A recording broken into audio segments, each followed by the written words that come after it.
What's up, people? This is Nature Girl 30 here, giving you a Smackdown review for January 20th. Now, as you can hear, my voice is pretty much gone because I've laughed so hard watching that Brodus Clay segment.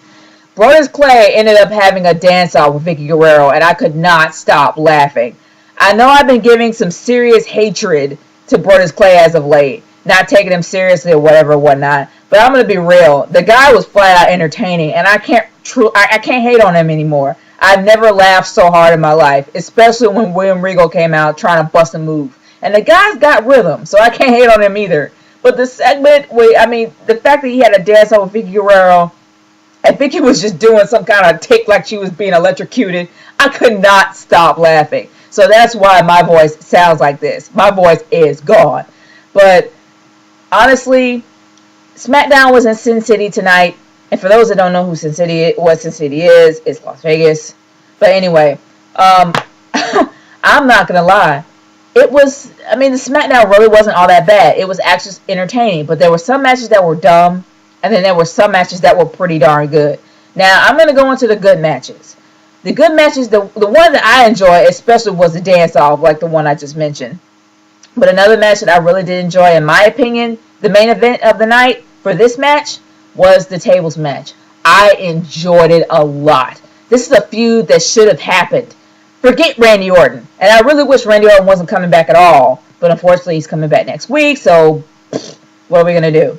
But anyway, this is a feud that should be happening. Now that Randy Orton is out of the picture, this should be a transition feud. Yes, there really is no rhyme or reason why Sheamus will be feuding with Wade Barrett, but this will be a great feud that I will really be looking forward to watching if they actually decide to do it. They may not do it. But all in all, this was a really good tables match. The fact that they was just like going back and forth. I mean, Sheamus really did bring the heat. And you can tell because Wade Barrett was trying to up his game, trying to bring up his game against Sheamus. And it was a really great match. They had great in-ring chemistry. I loved it. And then the fact that Sheamus is kind of straddling that line between a face and a heel. And then, you have Wade Barrett was like a great heel. And honestly, I really love the outcome of this match.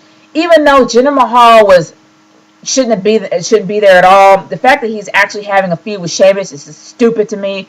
But I actually like the way it ended. It did its job. Wade Barrett actually did get pushed. He got promoted. The fact that he beat Sheamus was a good move. And I actually liked the outcome of that match. I enjoyed it a lot. And I can go about it all night, but we got other matches to talk about. Now, the match that I really did enjoy was the tornado match with the tag team champions, Epico and Primo, and the Usos. Now, we really haven't seen the Usos as of late, and the fact that they were able to come out against the tag team champions was pretty good.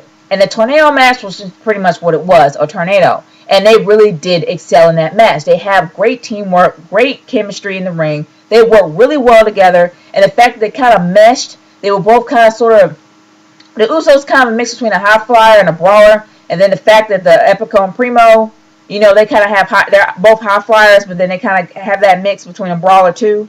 I mean, their in-ring styles really did fit, and I actually liked that match.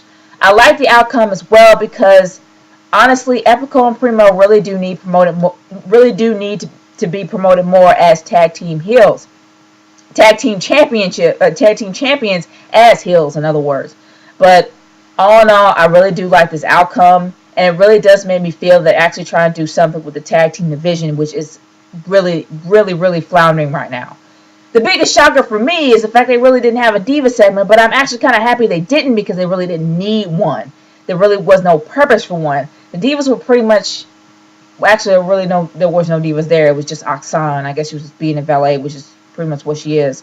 But they really didn't need one. I'm kind of happy that they didn't have one because usually when they have a Sin City type of theme, they always have a showgirls match or they always have a pillow fight, something ridiculous like that. But I'm kind of happy they didn't have it. But moving on from there. Honestly, I have to say that the dumbest match that I've ever seen in my life was the Blindfold Match with Santino Marella and Drew McIntyre. Now, it's a given that we all know that Drew McIntyre's the whole purpose in his storyline is to be like, is he going to be fired? He's not going to be fired.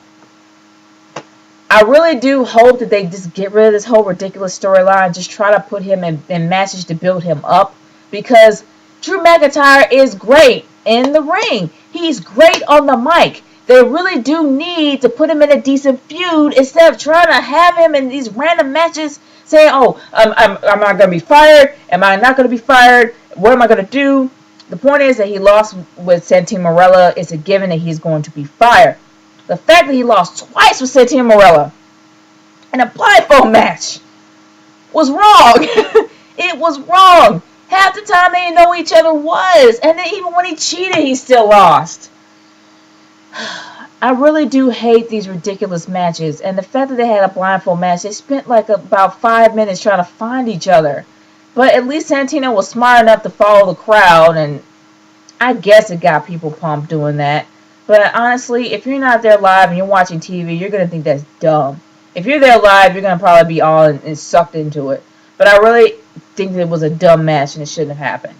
Especially with Drew McIntyre being in that dumb storyline. But moving on from there, another dumb match was the flag match. Now, I'm not saying that the flag match in general is dumb. I'm not saying that type of match is dumb. I know that match has been done before, and I think it was done with Hacksaw Jim Duggan. I am not sure when. If you know when, please leave a comment below. If he's done it and you know that he's done it, leave a comment below. If I'm wrong, leave a comment below. Or leave a comment below. But the Ted DiBiase Hunico match, the match itself wasn't bad. The only thing that pissed me off was the fact that they didn't really set it up. Like, every single wrestler that actually did have a match that night was able to spin the wheel, was able to know what the stipulation was, and they were able to have it set up early. They did not have a chance to spin. This was thrown in, and then the fact that either Ted DiBiase and Hunico didn't even have a chance to spin the wheel, and they didn't even have a chance to set up, was really unorganized and unprofessional in my opinion. And that really did take me out of the match, and that really did piss me off. Another thing that really did piss me off was the fact that Cody Rhodes chose Hornswoggle for his Player's Choice match. Now, it would be understandable for him being a heel that he would choose Hornswoggle to have an easy win. But Justin Gabriel came out and challenged him to a match anyway, and they had a match for 4 minutes anyway. Why even bother with Hornswoggle? Not to mention that Hornswoggle didn't even help Justin Gabriel win. Justin Gabriel lost cleanly. This, in my opinion, with those two, it would have been a great feud. It would have been great for Justin Gabriel's career to be put over by Cody Rhodes because, Cody Rhodes really doesn't have enough. Cody Rhodes is a champion. He's a champion, and he really hasn't had a chance to actually defend his title, but it really would have been great for Justin Gabriel's career if he actually got put over by Cody Rhodes. Unfortunately, that didn't happen. He actually lost cleanly without the help of Hornswoggle. So why was Hornswoggle there? It was like a waste of space. But all in all, this really wasn't a bad Smackdown, except for the main event. The main event kind of sucked. It didn't suck royally. The reason why it pretty much sucked was, number one, there were two heels in the ring. Yeah. Number two, the Lumberjacks really didn't do their job. All they did was pretty much berate Daniel Bryan to get back in the ring, telling him how you better stop being a coward, you better get back in the ring, what are you doing? Get back in the ring, do your job. That's not what Lumberjacks do. Lumberjacks, from what I remember, is that Lumberjacks will beat the crap out of you. If you're on the face side of a Lumberjack, they'll beat the crap out of the heel. If you're on the heel side of Lumberjack and you're a face, they'll beat the crap out of you. They didn't really do that. It ended up being chaotic in the end, with all of them in the ring beating each other up. And I know it's supposed to give you a kind of a sneak peek on what the Royal Rumble is going to be like. I really didn't like it at all. It's just because there were two heels in the ring. Not to mention the fact that Lumberjacks didn't do their job to the very end. It was nothing but chaos. The Royal Rumble is organized noise. It's still going to be noise, but it's organized noise. It's not just all this hubbub in the ring and just people tossing each other over. And I just didn't enjoy it. I didn't enjoy the last segment at all. It was just dumb to me. Those are pretty much the 3 matches that really did piss me off. But all the other ones were pretty cool, and I was quite entertained. So for that reason, I am giving this SmackDown a C+ for the night. That is my verdict, and I'm sticking to it. If you disagree with me, leave a comment below. If you have something to say, period, leave a comment below. This is Nature Girl 30, signing off. Peace out, y'all. See you later.